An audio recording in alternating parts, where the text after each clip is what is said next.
दोस्तों, हमारे बीच शरद भारद्वाज हैं। उदयपुर के जाने माने चित्रकार, ब्लू पेंटर के नाम से आपको जाना जाता है। बहुत सारे पुरस्कार इनके नाम है, बहुत सारे रिकॉर्ड्स भी इनके नाम दर्ज हैं। कुछ रिकॉर्ड्स इन्होंने बनाए हैं। मैं आपको बता दूं, राज्य पुरस्कार मिला है आपको ललित कला अकादमी का 2016 का। इसके अलावा ललित कला अकादमी का ही छात्र कला पुरस्कार भी आपको पहले मिल चुका है अपने स्टूडेंट ईयर्स में। और आपने फाइन आर्ट्स में डिग्री की है राजस्थान स्कूल ऑफ आर्ट्स से। फिर मास्टर ऑफ फाइन आर्ट्स आपने कर्नाटक चित्रकला परिषद बेंगलुरु से की थी। कला की पढ़ाई के अलावा कला में ही आपका जीवन व्यतीत होता है। बहुत सारी पेंटिंग्स आपके नाम दर्ज हैं जो बहुत ही मशहूर हुई हैं, जिनका काफ़ी नाम हुआ है। देश विदेश की अंतर्राष्ट्रीय चित्रकला प्रदर्शनियों में आपके चित्रों की प्रदर्शनियां लगी हैं। कुछ आपके चित्रों की बात करें तो मेल्टिंग स्कल्पचर ऑफ गणेशा, ये आपकी एक मशहूर कृति है। उसके अलावा ब्लू एलिफेंट है, द ब्लू जीसस है। 16 फीट की कलाकृति ब्लू एलिफेंट है, जिसका काफ़ी चर्चा रहा था और रिकॉर्ड बुक में भी दर्ज हुआ था। तो अंडर वाटर सीरीज़ भी है, जिसमें ब्लू चूँकि आपका एक पसंदीदा रंग है, तो आपको अंडर वाटर सीरीज़ करने में काफ़ी मज़ा आया होगा, हम मान सकते हैं। शरद जी, बहुत बहुत स्वागत आपका। शुक्रिया सर। कला ही जीवन और कला के लिए ही जीवन, तो ये एक बहस का प्रश्न हमेशा से रहा है, लेकिन आपने कला को अपने जीवन में चुना और कला के माध्यम से ही आप अपने आप को अभिव्यक्त करते रहे हैं। किस तरह का सफ़र रहा अब तक का आपका? सर, बहुत ही खुशनसीब हूँ मैं, जो कि मुझे एक निकनेम ब्लू पेंटर के रूप में मिल पाया। क्योंकि एक कलाकार बचपन से ये चाहत रखता है कि उसे एक यूनिक आइडेंटिटी के तौर पे लोग पहचानें, लोग सराहें, और ये मेरा एक सौभाग्य रहा और बहुत ही सुखद सफ़र रहा मेरा। इस सफ़र के दौरान मैं पूरे देश की कला और पुरानी प्राचीन सभ्यताएं, बहुत सारी चीज़ों को मैं जान पाया और कई ऐसे लोगों से मुझे डिवाइन लव मिला जो कि मैं बचपन में कभी कल्पना नहीं करता था कि मुझे किसी इस रूप में भी कभी लोग सराहेंगे। तो बहुत अच्छा सफ़र रहा मेरा अभी तक। शरद जी, जो विकास होता है एक कलाकार के तौर पर, आप किस तरह से महसूस करते हैं जब आपने सबसे पहले कूची से रंग भरने शुरू किए होंगे और अब आप एक परिपक्व चित्रकार के रूप में जाने जाते हैं? तो ये जो सफ़र है, ये डेवलपमेंट है, ये किस तरह का रहा? क्या क्या परिवर्तन आपके भीतर आए? क्या आपने महसूसा कि भाई मुझे इस तरह से चेंज करना है? किस तरह से आधुनिक तत्वों का समावेश हुआ? थोड़ा सा इसके बारे में बताएं। जैसा कि शुरुआत की बात करें, मैं अगर अपने बचपन की बात करता हूँ तो बचपन में सेम जैसे दूसरे बच्चे होते हैं उसी की तरह मैं पेंटिंग्स करता था। और बचपन में क्योंकि जो मेरा बचपन था उसमें ब्लैक एंड वाइट टीवीज़ थे, तो कई बार बड़े पेंटर्स के इंटरव्यूज़ अगर मैं देखता था तो उनके रंगों को नहीं समझ पाता था, आकृतियों को मैं कैच करता था। तो और घर में भी हम बात करें तो इतनी एक्सपेंसिव कलर्स मुझे नहीं दिए जाते थे, क्योंकि जनरली बच्चों को इतने बड़े बड़े जो आर्टिस्ट यूज़ करते हैं वो नहीं मिलते हैं। तो बचपन में जो कपड़े धोने वाली नील होती है उसको मैं काफ़ी घोल के कलर्स को उसमें यूज़ करता था। तो वो मेरी एक चाइल्डहुड मेमोरी की स्ट्रॉन्ग मेमोरी मेरी डेवलप हुई। और फिर वो चीज़ें करते करते जब मेरी बड़े होने के बाद मैं पेंटिंग्स जब मैंने बनाना चालू किया तो वही ब्लू कलर मेरी पेंटिंग्स में आने लगा। इसी में काफ़ी सारी सीरीज़ होती गई, खूब सारे अचीवमेंट्स मुझे मिलते गए और मैंने अपने आप को कभी भी ऐसे रोकने की कोशिश नहीं करी एज ए आर्टिस्ट कि कोई आर्ट वर्क मेरा कहीं बिका है या कि कोई मतलब बहुत प्रसिद्ध हुआ है तो मैं अपने आप को उस तक छोड़ दूं या सिर्फ वैसे की वैसे ही आर्ट वर्क्स की कॉपीज़ बनाना चालू करूं। तो ये मेरे लिए एक प्लस पॉइंट रहा और इसी की प्लस पॉइंट की वजह से मैं नए नए आइडियाज़, नए नए आर्ट वर्क्स में कर पाया। और अभी तक भी आप मतलब लास्ट ईयर भी एक यूनाइटेड किंगडम के एक म्यूजिशियन ने मेरे आर्ट वर्क्स को डिजिटली फॉर्म कन्वर्ट करके अपने म्यूज़िक के साथ कन्वर्ट किया, जो कि मेडिटेशनल म्यूज़िक था। तो मेरे बहुत सम्मान की बात थी मेरे लिए। और मतलब मुझे हमेशा एक पर्टिकुलर फ्रेम में बंद रहना बिल्कुल बचपन से पसंद नहीं था कि नहीं कि मतलब एक छवि बन गई तो अब एक ही आर्ट वर्क करना है। तो ऐसे मैंने कई सारे एक्सपेरिमेंट्स किए, भ्रूण हत्या के ऊपर कुछ सामाजिक जो सरोकारों वाले मुद्दे हैं उन पर भी आपने चित्र बनाए। शरद जी, आपने कहा नीले रंग का जो आपका सफ़र शुरू हुआ, घर में जो नील होती है कपड़े दोनों की, तो उससे नीले रंग का प्रवेश आपके चित्रकला में, आपकी चित्रकला में हो गया। और ये चित्रकला में जो प्रवेश हुआ उसके बाद से बदस्तूर ये सिलसिला जारी है। अब नीला रंग आपको खूब पसंद आ रहा है, तो क्या कभी इच्छा हुई कि नीले रंग की कैद से मुक्त हुआ जाए या फिर नीला रंग ही आपको मुक्ति देता है, आपको मज़ा इसी में आता है? सर देखिए, मैं एक छोटी सी बात कहना चाहूँगा। हम धरती पे रहते हैं और जितने भी कलाकार हैं वो धरती पे लैंड पार्ट के ऊपर रह के अपने संगीत देते हैं, म्यूज़िक देते हैं, पेंटिंग्स बनाते हैं, यानी जितना। लेकिन धरती का आज भी ब्लू प्लैनेट जो हमें अर्थ को कहते हैं, बिल्कुल, बिल्कुल। उसका 3/4 पार्ट ब्लूइश है, जो कि समुद्र का लिए हुए है। तो मुझे बचपन से एक चीज़ इंस्पायर करती है कि जहाँ तक दूसरे कलाकार वो लोग इतनी दूर तक कला यात्रा को लेके गए, तो अगर मैं उस 3/4 पार्ट की सर्च में निकलूँगा तो मुझे लगता है कि मेरी कला यात्रा और डिवाइन और बहुत होगी। बिल्कुल, बहुत ही खूबसूरत बात कही शरद जी आपने कि धरती का रंग नीला है और बहुत ही स्वाभाविक था कि आपके चित्रकला में नीले रंग का समावेश होता। अब एक छोटी सी जिज्ञासा मेरी ये है कि राजस्थान के एक शहर को ब्लू सिटी भी कहा जाता है। बिल्कुल।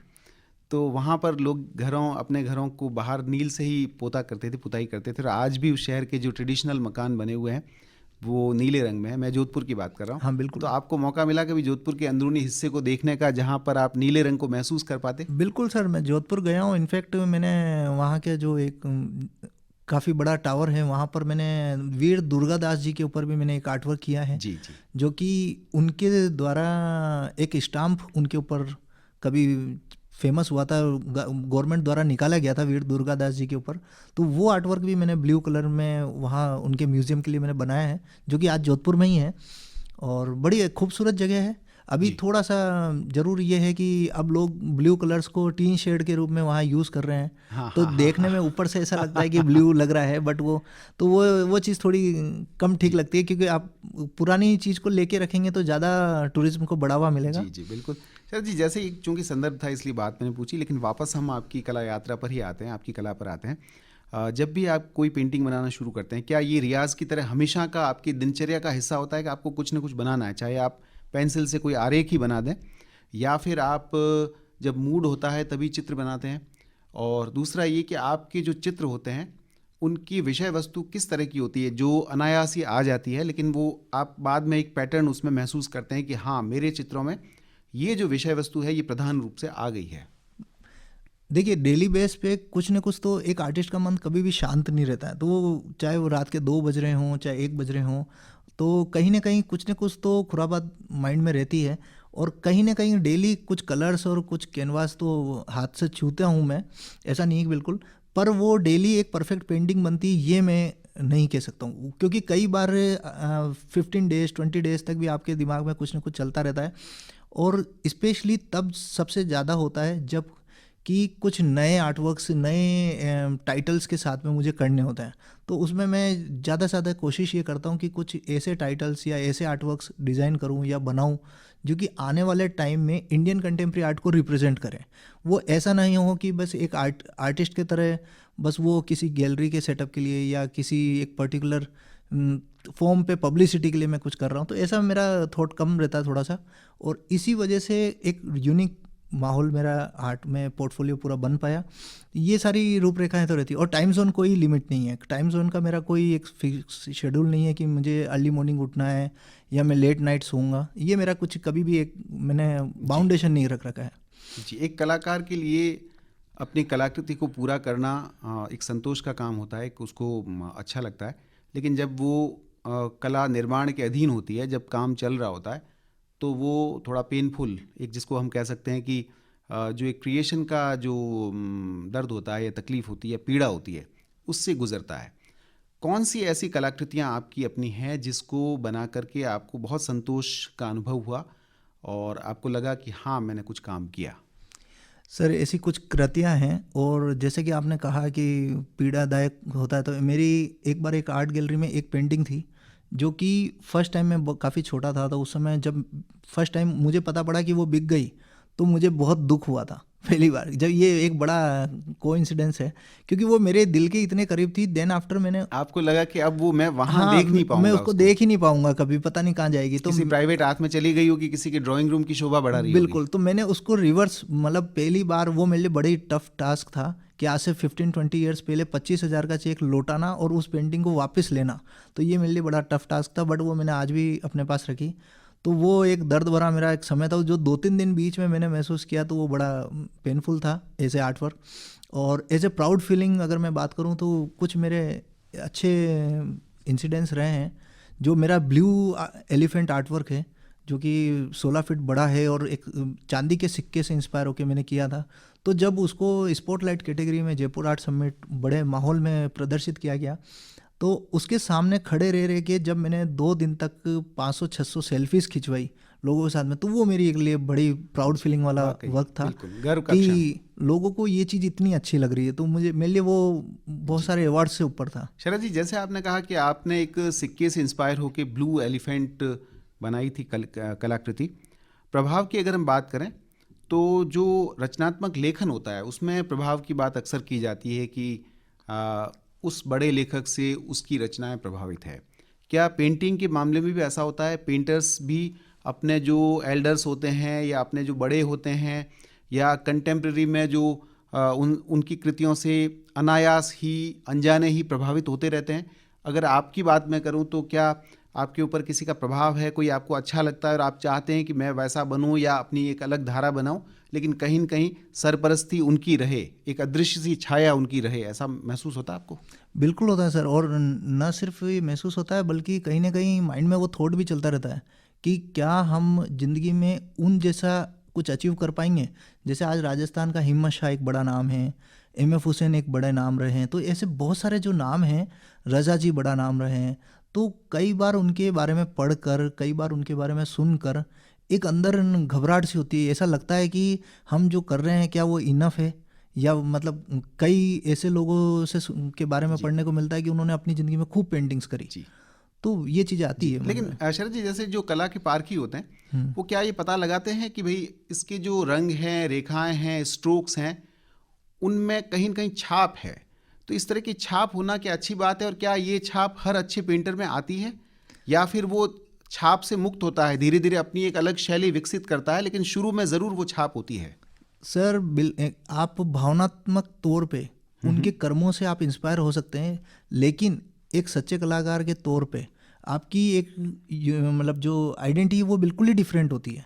जितने भी महान कलाकार हुए हैं वो पूरे विश्व से इंस्पायर हुए हैं, लेकिन उनके अपने थॉट्स, उनके अपने ब्रशिंग्स, उनके कलरिंग्स थेरेपीज बिल्कुल डिफरेंट रही है।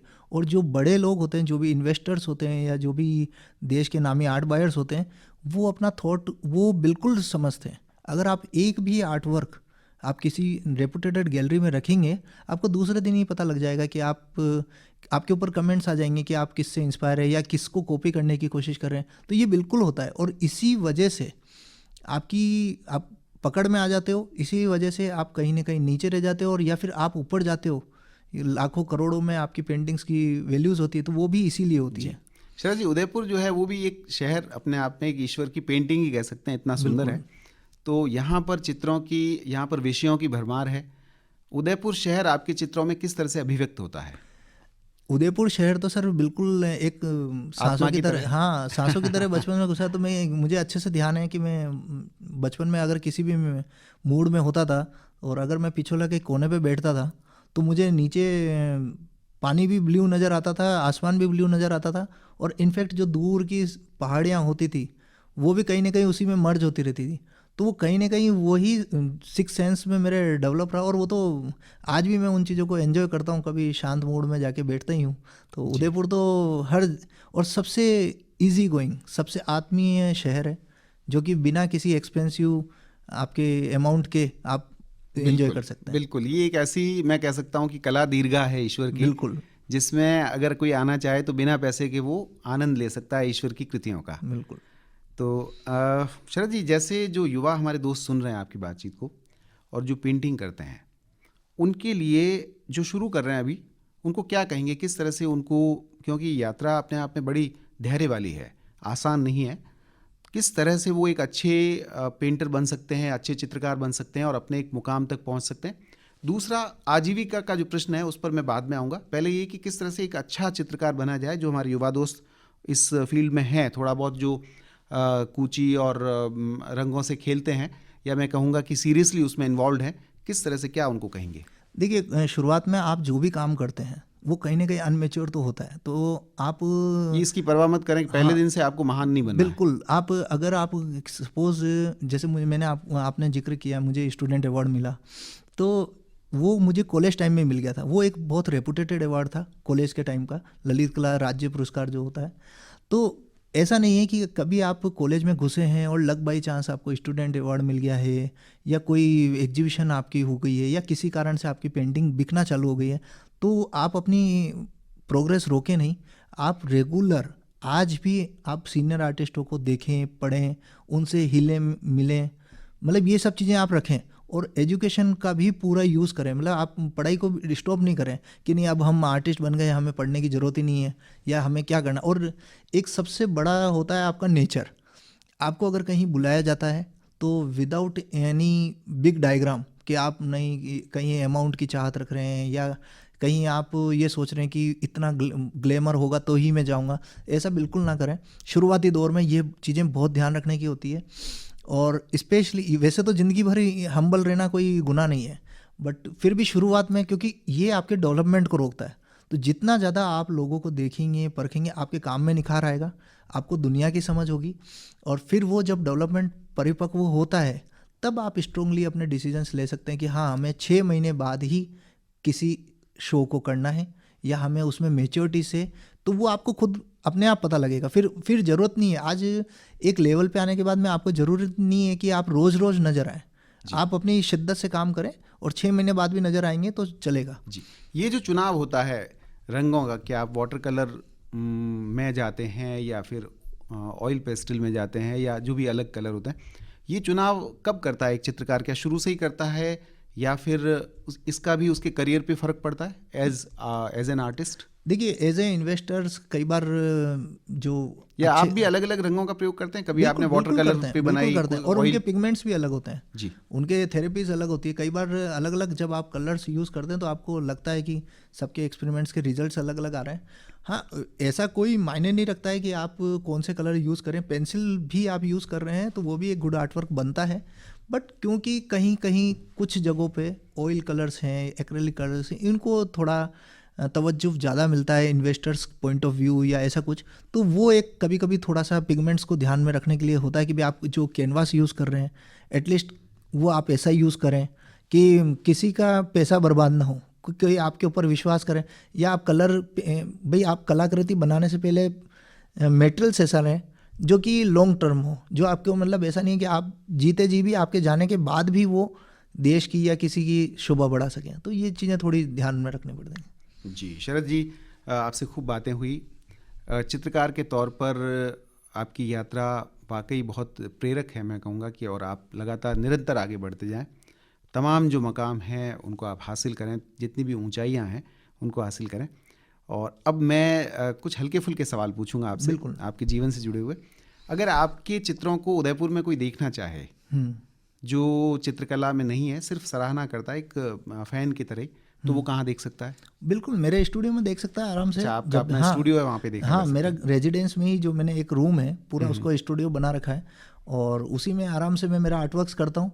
हाँ, ये ज़रूर है कि वो करंट आर्टवर्क्स को देख सकता है, क्योंकि कई बार ये होता है कि आपने नेट पे कोई गूगल किया है, कोई आर्टवर्क देखना चाहते हैं, वो कोई लाइब्रेरी नहीं है। हाँ, जो भी अभी आप बना रहे हैं उसको देख सकते हैं। और एक और पॉइंट ये भी है कि मैं अपने स्टूडियो को थोड़ा अवार्ड्स और फोटोग्राफ्स इनसे थोड़ा ब्लैंक रखता हूँ। मतलब मैं उनको ज़्यादा ऐसा नहीं है कि मेरे कुछ आर्टिकल्स आए तो मैं उसको पुशअप करके रखता हूँ, तो वो मेरे को तो आपके स्टूडियो में जो भी आपकी कृतियाँ देखने आते हैं उसको चाय कॉफी तो मिलेगी ही। हाँ, और तसल्ली से बैठने की जगह भी मिलेगी और बातचीत भी हो पाएगी आपसे। मतलब आप फाइलिंग खुलवाएंगे तो आपको मेरे बारे में डाटा मिलेगा, बट आप अगर ऐसा सोचते हैं कि मैंने दीवारों पे मेरी बदा बखान के चित्र लगा रखे हैं या फोटोग्राफ्स लगा रखे, तो वो थोड़ा चित्र ही अपनी एक आपकी बात बता देते हैं कि भाई, क्योंकि उससे मेरा फोकस डाइवर्ट होता है कहीं ना कहीं। मुझे ऐसा लगता है कि क्योंकि मुझे लगता है कि मैं ब्लैंक कैनवास पे बैठता हूँ तो मेरी एक अंदर जिज्ञासा रहती है। शरद भारद्वाज, चित्रकला के अलावा क्या है आपके व्यक्तित्व का दूसरा पक्ष? क्या है, आपको क्या पसंद है? उसके अलावा सर आध्यात्मिक चीज़ें पसंद है और घूमना बहुत पसंद है। अच्छा, आप बाहर टूरिज्म जाते हैं? हाँ, बहुत। इंडिया मैंने बखूबी अच्छी जगहों से देखा है, पूरे टेम्पल्स देखे हैं, और ये चीज़ें कहीं ना कहीं जीवन शैली सीखने को मिलती है, तो मुझे लगता है कि किस तरह हम जीवन से लड़ पाते हैं। जी, अब चूंकि रोजगार की बात करते हैं, जो युवा दोस्त इसमें आना चाहते हैं, करियर ऑप्शन के तौर पर क्या चित्रकला से आपकी जो आपकी आत्मिक जो भूख है उसको तो शांत कर सकते हैं, लेकिन जो दुनियावी आपकी जो ज़रूरतें हैं क्या वो पूरी करती है चित्रकला? मतलब बहुत सारे अवसर मिल जाते हैं? सर सबसे इम्पोर्टेंट पॉइंट है ये, और मैं इस पर डिटेल में आपको आप बताऊंगा। तो ये सबसे एक अच्छी बात ये है कि आज उदयपुर में अगर हम बात करें तो कम से कम 300-400 स्कूल्स होंगे। तो क्या 300-400 अच्छे आर्ट टीचर हमारे पास में हैं जो कि उन स्कूल्स में बच्चों को पढ़ा सके? First option.